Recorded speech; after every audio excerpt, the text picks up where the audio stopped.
Jesus has told us that if we are to follow him, we should always be willing to take up our cross daily and follow him. So he has set us an example. Why is that so? Why should we have the cross? Because love always entails suffering. When we love, you know how there is always a sacrifice in the risk that you take to love. And when you go through that suffering, you have to take the help of the Lord because he has suffered first.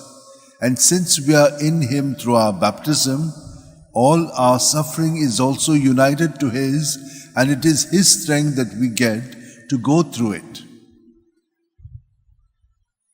Otherwise, we will be not very happy with ourselves, with God, and with others.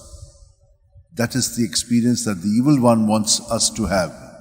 But when we go through it with the Lord, then you will see that there is a transformation that takes place in us, making us more and more God-like in the way we perceive people.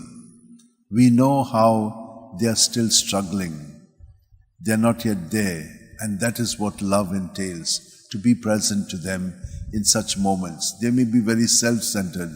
They are not caring for anything. They are blind, whatever it may be. Let us pray today that we will have this grace that God has told us that he is going to give it to us. Let's hold our hands together, close our eyes. And as we breathe in, let us experience God's presence in Jesus in our being, in our body, mind, and spirit.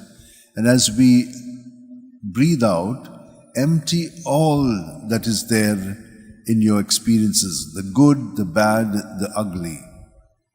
Just in his name, surrender it to him. And when you do, he takes us very seriously. He removes it and he gives us back himself so that he becomes the strength within us. We are cells in his body.